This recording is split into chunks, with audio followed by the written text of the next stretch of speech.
आज की कथा में हम श्रवण करेंगे भगवान की द्वारका की रानियों की सर्वोत्तम अभिलाषा क्या है। इसको हम सुनेंगे श्रीमद् भागवतम के दशम स्कंद के 83वें अध्याय में भगवान श्री कृष्ण की द्वारका की पटरानियों के साथ द्रौपदी की बातचीत कुरुक्षेत्र में जो होती है उसके उपलक्ष्य में हम इसको श्रवण करेंगे। ओम नमो भगवते वासुदेवाय।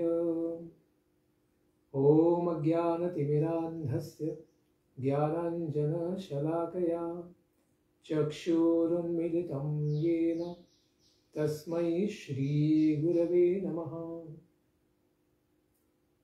पिछले अध्याय में हमने श्रवण किया है कि कुरुक्षेत्र में सूर्य ग्रहण के कारण सारे यादव पहुंचे थे और बाकी राजागण भी और वृंदावन के सारे भक्त भी आए थे। गोप गणों के साथ यशोदा और नंद बाबा भी आए थे। उसी उपलक्ष्य में सुखदेव गोस्वामी कहते हैं कि भगवान श्री कृष्ण जब गोपियों को अध्यात्म ज्ञान की शिक्षा दे रहे थे, क्योंकि वे अखिल चराचर के गुरु हैं और वे ही उन सबों द्वारा प्राप्त किए जाने वाले हैं। सब भक्त भगवान के चरणों को ही प्राप्त करना चाहते हैं। वे भगवान गोपियों पर उस प्रकार से कृपा करके उसके पश्चात महाराज युधिष्ठिर और अपने दूसरे हितैषियों से सबका कुशल मंगल जाकर पूछते हैं। श्री भगवान के चरण कमलों के दर्शन से ही जिनके सारे पाप विनष्ट हो गए थे, इस प्रकार भगवान के सारे भक्त भगवान का दर्शन करते हैं।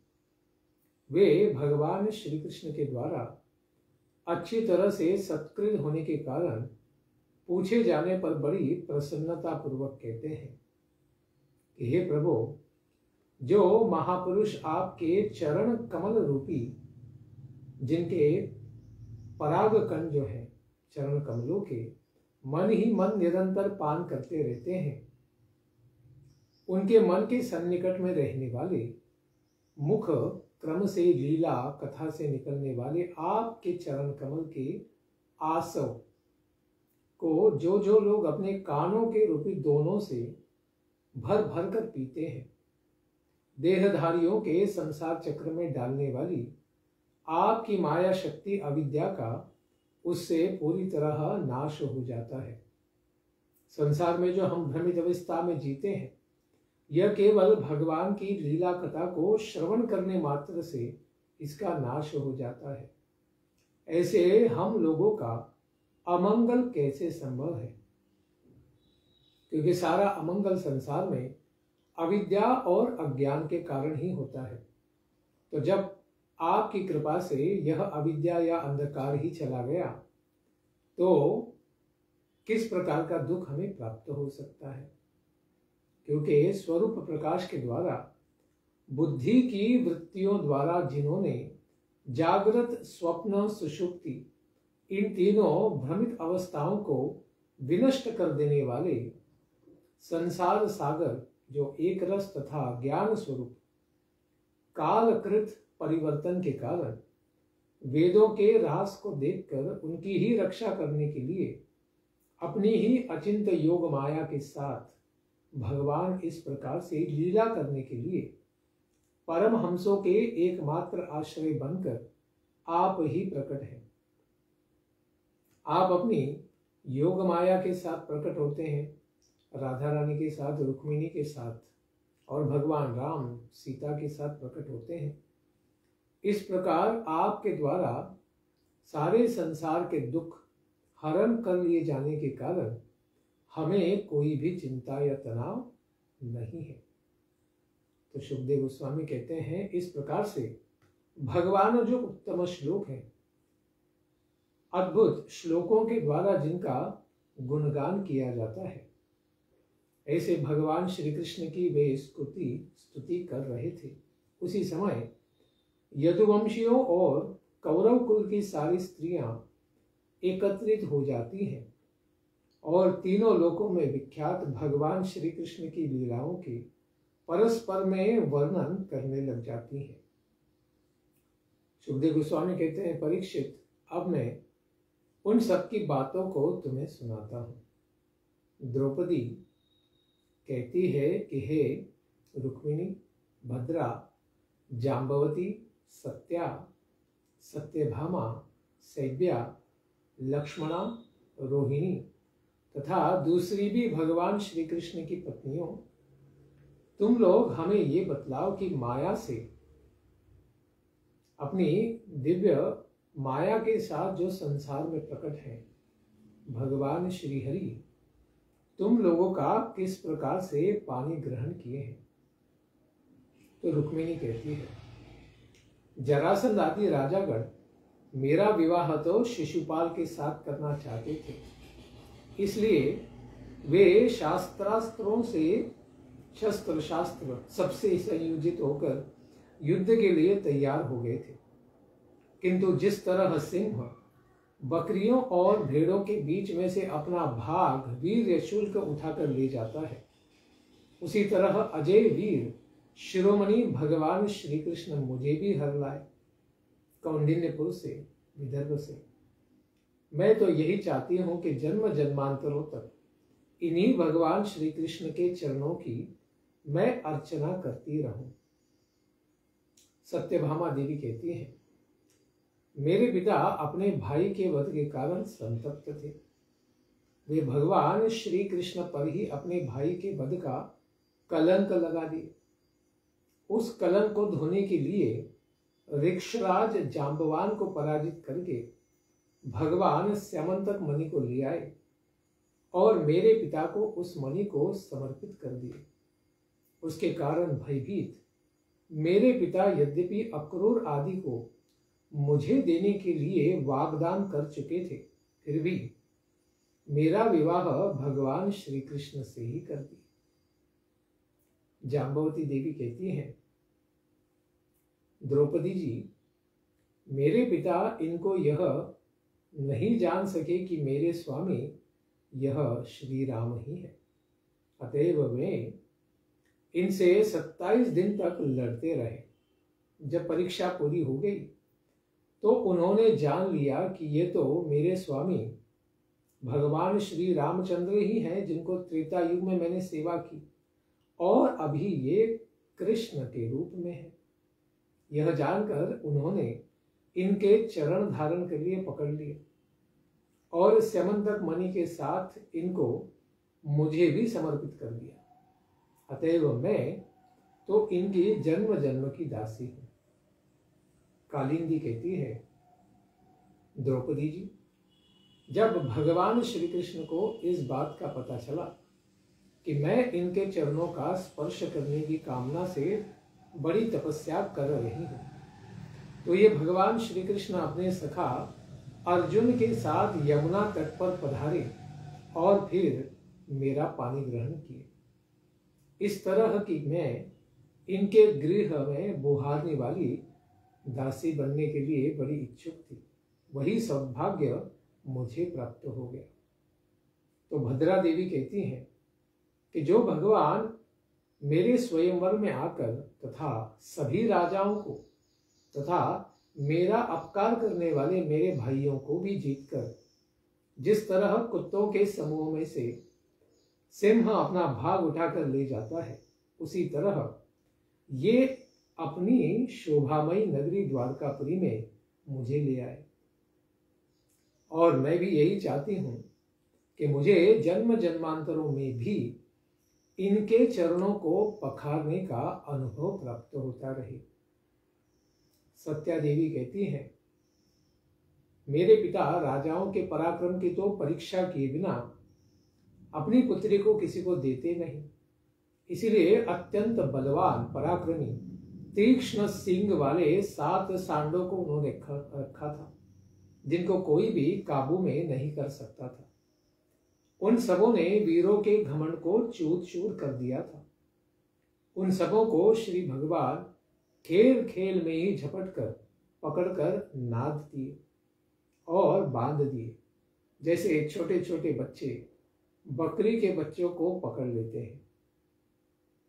जो भगवान बल पौरुष के द्वारा चतुरंगिनी सेना और दासियों के साथ मुझको लाए और रास्ते में विघ्न डालने वाले राजाओं को परास्त कर दिए। मेरी यही तो इच्छा है कि इन्हीं भगवान की मैं सदा दासी बनके रहूं। मित्रविंदा जी कहती हैं कि द्रौपदी जी, भगवान श्री कृष्ण मेरे मामा के ही पुत्र हैं। मेरे पिताजी स्वयं इनको बुलाकर मेरा विवाह इनके साथ कर दिए, क्योंकि मेरा चित्त इनमें ही लगा था। और साथ में उन्होंने चतुरंगिनी सेना और सखियों को भी भेज दिया, बहुत बड़ा दहेज भी दिया। अपने कर्मों के अनुसार मुझे चाहे जन्म लेना पड़े, प्रत्येक जन्म में मैं इन्हीं के चरणों का स्पर्श करना चाहती हूं। इसी में मैं अपना परम कल्याण मानती हूं। तो लक्ष्मणा जी कहती हैं कि हे रानी जी, जिसका देवर्षि नारद जी ने बारंबार गुणगान किया था, ऐसे भगवान श्री कृष्ण के जन्म और कर्म को सुनकर लक्ष्मी जी ने भी राजपालों को त्याग कर जिनका वरण कर लिया, इस प्रकार से इस बात को अच्छी तरीके से विचार करके मेरा भी मन भगवान के चरणों में ही लग गया था। हे साध्वी, मेरे पिता बृहस्सेन मुझे बहुत प्रेम करते थे।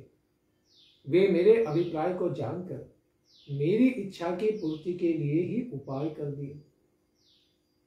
हे रानी जी, जिस तरह अर्जुन को प्राप्त करने के लिए आपके पिता ने, द्रुपद महाराज ने, मत्स्य वेद का आयोजन किया था, उसी तरह हमारे पिता ने भी किया।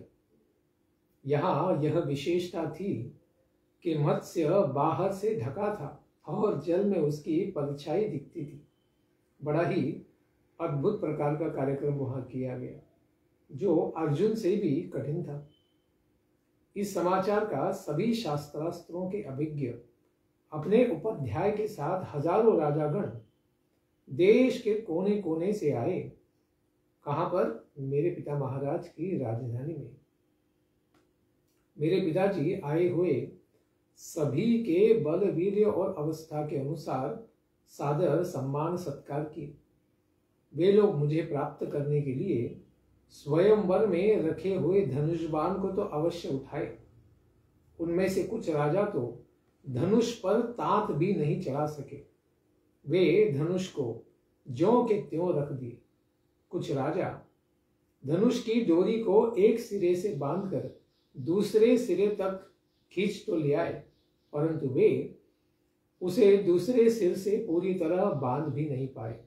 उसका झटका लगने से वे धरती पर गिर गए। रानी जी, अत्यंत प्रसिद्ध राजा जरासंध, अम्वष्ठ तथा शिशुपाल, भीम, दुर्योधन और साथ में कर्ण भी, यह सब धनुष पर तो डोरी चढ़ा लिए, किंतु उन लोगों को इस बात का पता ही नहीं चला कि मछली कहां पर है, क्योंकि मछली तो ढकी हुई थी। इसके कारण वो उसको बींद नहीं पाए। मछली की छाया जल में देखकर अर्जुन सावधानी पूर्वक तो बाण चलाए, किंतु उससे लक्ष्य वेद नहीं हुआ, किंतु उनके बाण ने केवल उसका स्पर्श भर किया, उसको सही तरीके से वह छेद नहीं पाए। इस प्रकार सबसे कठिन यहाँ पर परीक्षा का सत्र रखा गया था। रानी जी, इस प्रकार बहुत से अभिमानी वीरों का जब मान मर्दन पूरी तरह हो चुका, बहुत राजा मुझे प्राप्त करने की अभिलाषा और लक्ष्य वेद की आशा को पूरी तरह छोड़ चुके थे।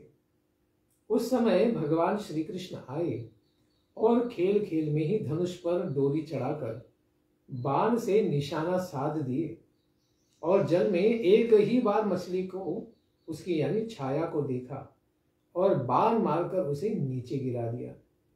ऐसे श्री भगवान को बारंबार प्रणाम है। उस समय सर्वार्थ साधक अभिजित नक्षत्र चल रहा था, दोपहर का समय था, और उसी बेला में भगवान ने उनको प्राप्त किया।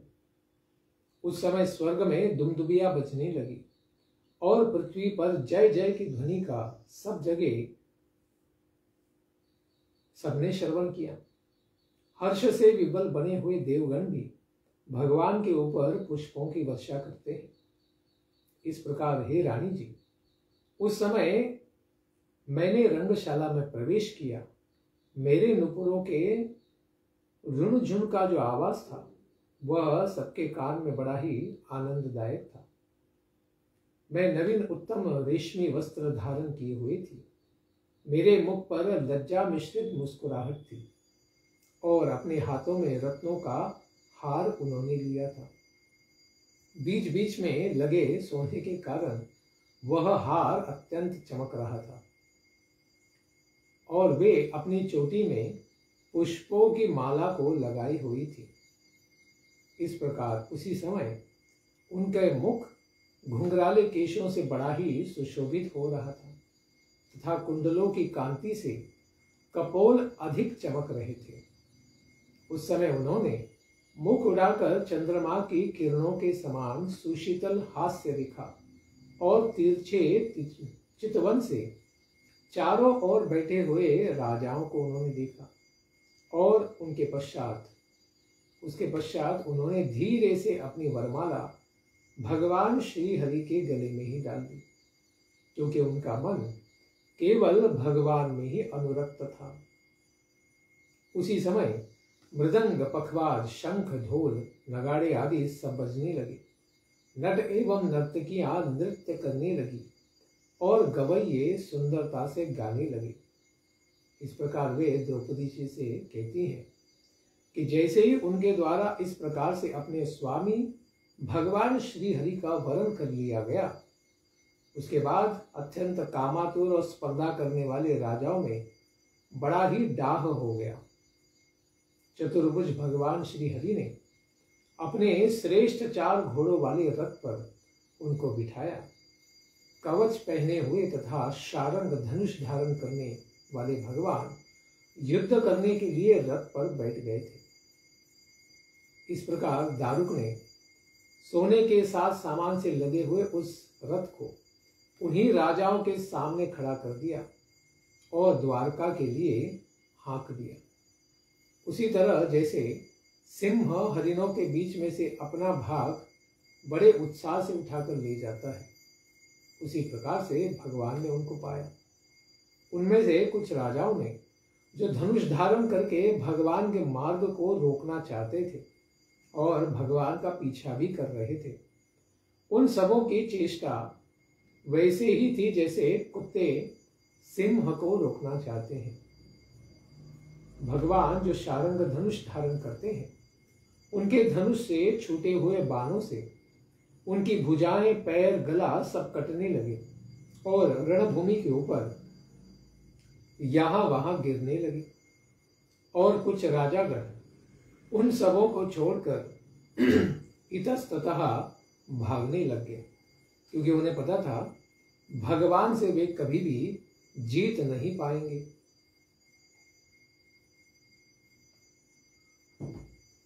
उसके पश्चात यदुवंश शिरोमणि श्री भगवान बहुत अधिक सजाई हुई रंग बिरंगी झंडियों, तोरणों तथा ध्वजों से सजाई गई, जहां पृथ्वी तक सूर्य की किरणें पहुंच भी नहीं पाती थी। देवताओं के लोक तथा भूलोक में प्रशंसित ऐसी महान द्वारकापुरी के अपने भवन में सूर्य के समान प्रवेश करते हैं। अत्यंत मनोहर ऐसी द्वारका पूरी तरह सजाई गई थी। इस प्रकार उनके दिव्य मन का जो मनोरथ था वो पूरी तरह पूर्ण हो गया। इस प्रकार प्रसन्न उनके पिता अपने हितैषी सगे संबंधी तथा सभी बंधुओं को बहुमूल्य वस्त्र, आभूषण, शैया, आसन और विविध प्रकार की सामग्रियां देकर बहुत सम्मानित करते हैं। ऐसे श्री भगवान जो सदा ही परिपूर्ण है, फिर भी उन्होंने मेरे पिताजी इनको बहुत सी दासियों को सभी प्रकार की संपत्तियों के साथ सैनिक, हाथी, घोड़े और बहुमूल्य आयुध भक्ति पूर्वक प्रदान करते हैं। इस प्रकार से वे द्रौपदी जी से कहती हैं, आत्मरमण करने वाले भगवान, जिनको संसार में किसी भी वस्तु की अपेक्षा नहीं है, इनकी इस प्रकार से हम सभी 8 पटरानियां पूर्व जन्म में सभी प्रकार की आसक्तियों को त्याग कर बहुत तपस्या की और भगवान की भक्ति किए, इसी के कारण अभी हम उनके गृह की दासियां बन पाई है। इस प्रकार इन पटरानियों को छोड़कर 16,000 दूसरी जो रानियां थी, वह रानियां द्रौपदी जी से कहती हैं, भगवान युद्ध में भौमासुर और उसकी सेना का पूरी तरह संहार कर देते हैं और दिग्विजय को प्राप्त करते हैं। उसी समय राजाओं को जीतकर उनकी कन्याओं को बंदी बनाया जाने के कारण संसार से उनकी भी मुक्ति करने के लिए जिनके चरणों का सदा ही हम लोग स्मरण किया करती थी, उन सब आप्त काम श्री भगवान हम लोगों को बंधन मुक्त कराए। और फिर हम लोगों ने कहा कि आपके अलावा दूसरा संसार में ऐसा कौन सा व्यक्ति है जो हमें बचा सकता था और हमारे सम्मान को बचा सकता था, इसलिए आप ही हमारा पानी ग्रहण कीजिए। और भगवान ने बड़ी कृपा करके हमें स्वीकार कर लिया। हे साध्वी द्रौपदी जी, हम लोग तो साम्राज्य, इंद्र का पद, भौज्य, उन दोनों के भोग, वैराग्य, अणिमा आदि ऐश्वर्य, सारी सिद्धियां, पारमेष्ट ब्रह्मा जी का भी पद, अनंत सारूप सालोक्य आदि मोक्ष अथवा भगवान श्री हरि के पद यानी वैकुंठ, यह सब कुछ किसी की भी अपेक्षा हम लोग नहीं करते हैं, क्योंकि भगवान जो वृंदावन में अपनी अत्यंत प्रियतम सखी श्रीमती राधा रानी के स्तनों में लगे हुए केसर की गंध से परिपूर्ण अपने प्रियतम भगवान श्री कृष्ण प्रभु के चरणों की केवल धूली ही हम अपने सिर पर धारण करना चाहती हैं। इस प्रकार से कुरुक्षेत्र में सारे ब्रज से आई हुई गोपियों का महान प्रेम भगवान के प्रति उन सब लोगों ने श्रवण किया था।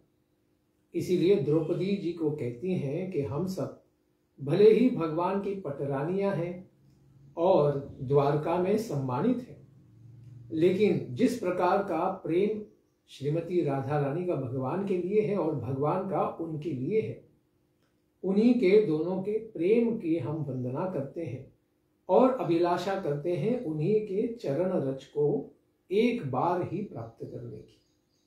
ऐसे उदार शिरोमणि भगवान श्री कृष्ण, जिनके चरण कमलों का स्पर्श व्रजवनिताएं गोपियां, वहां की भीलियां या तृणलताएं गायों को चराते समय सारे गोपगण आदि सब लोग जिनकी चरण रज प्राप्त करना चाहते थे, उन्हीं को हम लोग भी प्राप्त करना चाहते हैं। ऐसे श्री भगवान को और राधा रानी को बारंबार प्रणाम है। यही द्वारका की रानियों की सर्वोत्तम अभिलाषा है। इसके पश्चात आगे के अध्याय को हम श्रवण करेंगे कल के प्रातःकालीन सत्र में। धन्यवाद। हरे कृष्ण। ग्रंथराज श्रीमद् भागवतम की जय। निताय गौर प्रेमानंदे। हरि हरि बोल। जय जय श्री राधे श्याम। जय जय श्री वृंदावन धाम।